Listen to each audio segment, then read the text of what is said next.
What up, Internet? It's ya boy.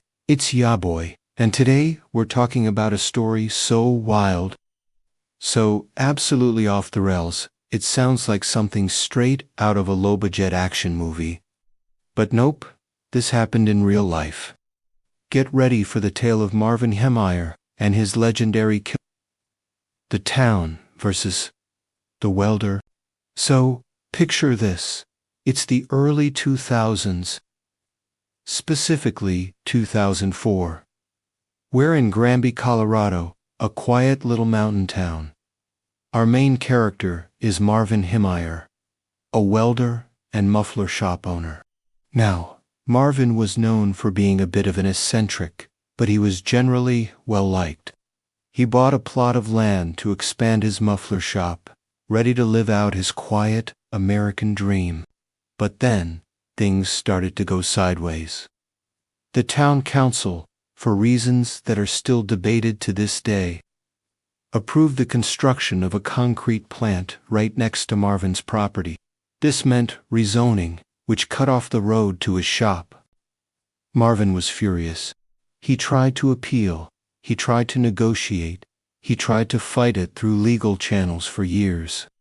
He felt like the town, particularly certain officials and businesses, was deliberately screwing him over.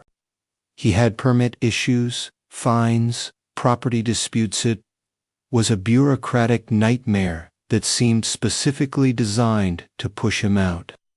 He invested a ton of money into his land, only to have his access cut off and his business threatened. He was losing, and he felt utterly helpless. The killdozer rises. So, Marvin, a man who clearly believed in DIY solutions, came up with a plan. He bought an armored bulldozer. He basically turned it into an almost impenetrable tank. He welded layers of steel plating, concrete, and even a layer of plywood over the cab. Inside, he installed monitors connected to cameras on the exterior to see where he was going. He had air conditioning, a fan to keep dust out, and even a closed-circuit television system. He had gun ports for a rifle and a handgun. He planned this out with insane detail, like a Bond villain, but with less global domination and more municipal destruction. Seriously, the man spent years meticulously building this thing. That's dedication. On June 4, 2004, Marvin unleashed his beast. He piloted the armored bulldozer out of his shop and straight into the town of Granby. This wasn't some random act of violence. This was targeted retribution.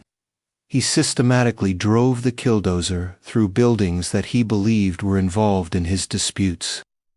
The concrete plant, the town hall, the newspaper office that wrote critical articles about him, the former mayor's house, a bank, a hardware store. He'd flattened them all.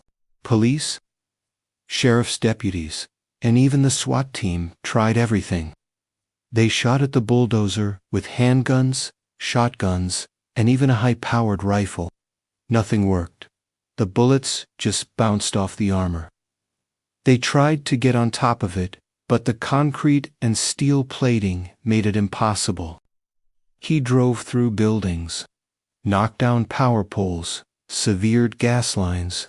Miraculously, despite all the destruction, no one else was killed or seriously injured during the rampage. His targets were inanimate objects, symbols of his perceived injustice. The rampage lasted for over 2 hours. It only stopped when the bulldozer's radiator was damaged, causing the engine to overheat, and one of the tracks got stuck. Marvin, realizing he was trapped, took his own life inside the armored vehicle. The killdozer itself became a legend.